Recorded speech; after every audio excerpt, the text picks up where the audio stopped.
Assalamualaikum warahmatullahi wabarakatuh. Nama saya Alvin Rizali Kuryawan. Saya dari kelompok 4. Dengan video ini kami ingin mempresentasikan hasil diskusi kami. Di kelompok ini terdiri dari 4 orang. Yang pertama ialah saya sendiri, Alvin Rizali Kuryawan. Kedua ialah Muhammad Khalil Gibran. Ketiga adalah Muhammad Ihsanur Rahman. Dan keempat adalah Wahid Ardiansyah. Dan untuk dosen kami sendiri ialah Muhammad Hidayatullah.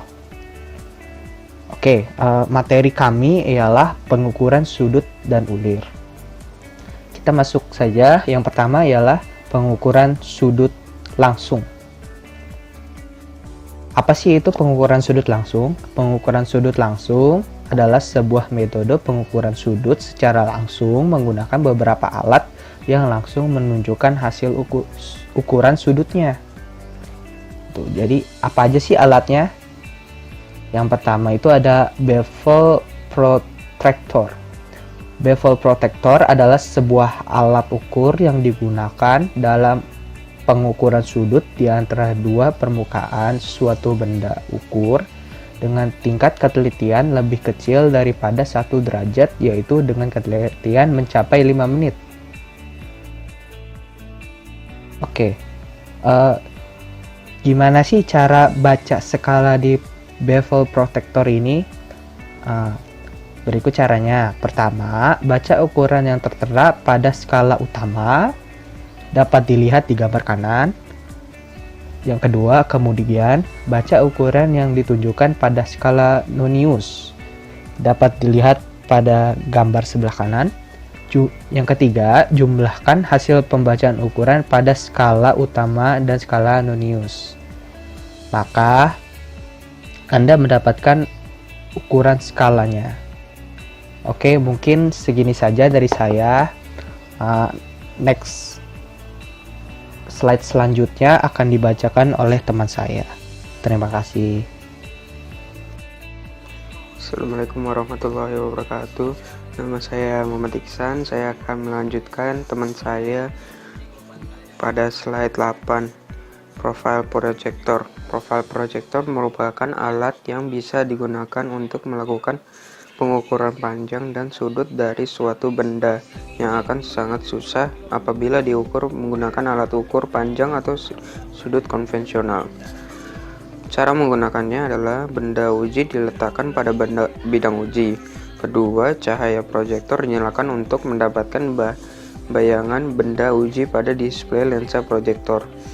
Tingkat dari fokus ditentukan sehingga didapatkan bayangan yang jelas untuk diukur. Pengukuran dapat dilakukan searah sumbu Y atau sumbu X. Sebelum menggerakkan pengatur sumbu XY, display penunjuk nilai dari sumbu XY harus diriset agar posisinya tepat pada angka 0. Pengukuran sudut tak langsung. Pengukuran sudut tak langsung adalah sebuah metode pengukuran sudut benda yang tidak diukur menggunakan alat-alat di atas atau secara langsung. Ya, saya akan melanjutkan pembahasan dari Saudara Iksan, yaitu alat yang digunakan untuk mengukur sudut tak langsung. Salah satu contohnya yaitu blok sudut. Apa itu blok sudut? Blok sudut adalah sebuah alat yang digunakan dalam mengukur sudut yang tidak bisa diukur secara langsung. Blok sudut berbentuk persegi panjang dengan panjang 75 mm dan lebar 16 mm.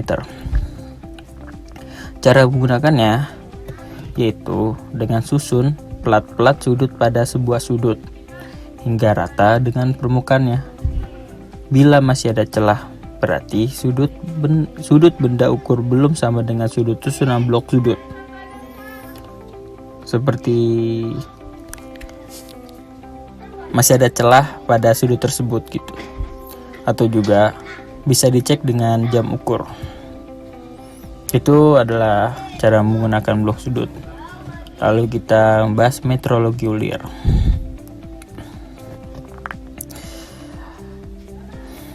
Di sini kita akan membahas bagian-bagian ulir.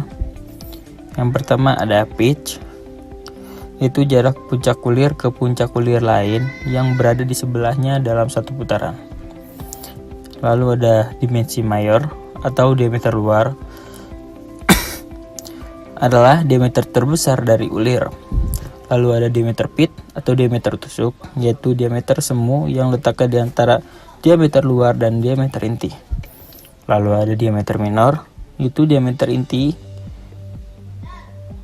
atau diameter terkecil dari ulir. Lalu ada karakteristik ulir. Menurut arah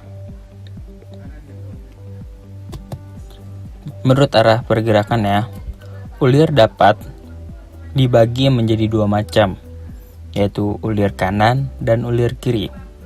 Kita bisa lihat pada gambar 1. Yang A yaitu gambar ulir kanan yang ulirnya mengarah ke sebelah kanan, dan yang B yaitu ulir kiri yang ulirnya ke sebelah kiri, maksud yang mengarah ke dalam. Lalu menurut jumlah pitch-nya, dilihat dari banyaknya ulir tiap pitch, maka ulir dapat dibedakan menjadi dua macam, yaitu ulir tunggal dan ulir ganda. Bisa kita lihat juga di gambar.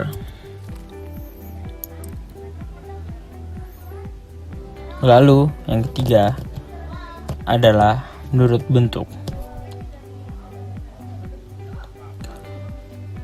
Menurut bentuk, ulir melihat bentuk dari sisi ulir ini, maka ulir dapat dibedakan menjadi ulir segitiga, segi empat, trapesium, dan parabol. Bisa dilihat pada gambar ketiga. Lalu ada standar umum untuk ulir. Standar ulir hanya ada dua. Pertama, ulir isometrik dan ulir unified. Pembedanya hanya satuannya. Ulir isometrik satuannya dalam milimeter dan ulir unified satuannya dalam inci. Ya, Assalamualaikum warahmatullahi wabarakatuh. Nama saya Muhammad Khalil Gibran dan saya sekarang akan membahas subbab terakhir dalam presentasi kelompok kami, yaitu tentang pengukuran ulir.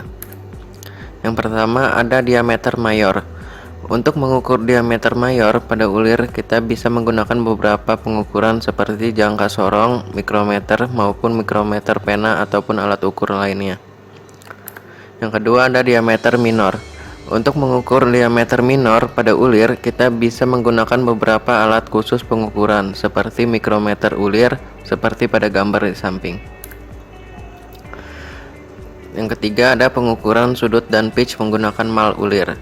Dalam menggunakan mal ulir sangatlah mudah, Anda hanya perlu menempelkan sudut bergerigi pada mal ulir pada permukaan ulir, lalu arahkan kepada sumber cahaya.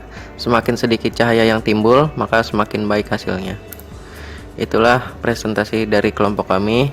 Lebih kurangnya mohon maaf. Terima kasih telah memperhatikan. Wabillahi taufiq wal hidayah. Wassalamualaikum warahmatullahi wabarakatuh.